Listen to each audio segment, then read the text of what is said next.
It's an extremely hot day here in Kyoto, a few days before Lughnasadh or Lammas. My recollections of Lughnasadh in England were much different, much cooler. The summer here is so hot compared to England, at least when I lived there. Lughnasadh or Lammas is probably the most important festival for me, but it's also the most difficult one for me to celebrate here in Japan. Many moons ago in the 1980s, in a wooded area similar to this, on the outskirts of my hometown Birmingham, was where I was initiated into Wicca, a very, very long time ago. And I liked that time so much. The symbolism of Lughnasadh was so important for me. Lughnasadh, in the context of Britain, is at the time of the first of the three harvests, strongly symbolized by John Barleycorn. So a time of harvest, we gain something, but also it's a time when the sun is beginning to die, so we're losing something. So there's a gain, and there's a sacrifice, and there's a loss. The strong symbolism of the death of the god and the god's blood going into the ground to fertilize the ground for the next season, the next harvest, is so strong to me.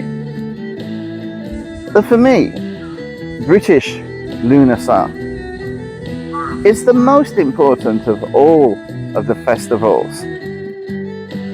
However, it's not harvest time here in Japan, so I have to change something. I could change the time when I celebrate Lughnasadh, but I like the rhythm of the festivals. I like the way that they come every 6 weeks or so I don't want to change the time. I could miss it out. I could just have 7 festivals in my wheel of the year if I wish to. But again, it's something that I don't want to do.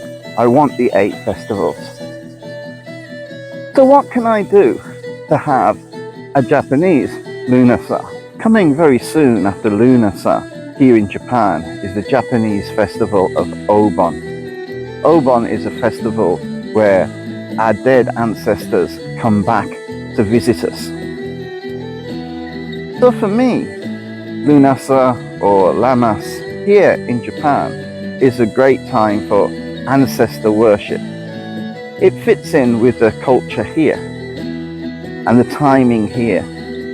So my Lughnasadh is strongly connected to ancestor remembrance and ancestor work.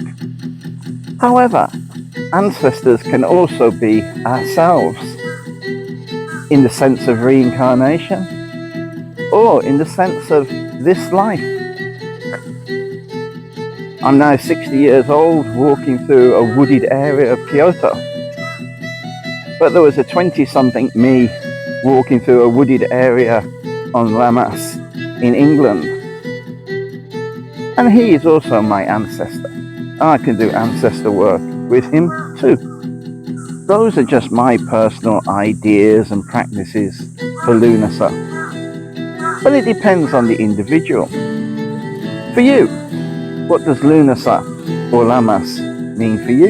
If you've enjoyed this video, please do all of the YouTubey kind of things. Thank you for watching. Blessed be. Bye for now.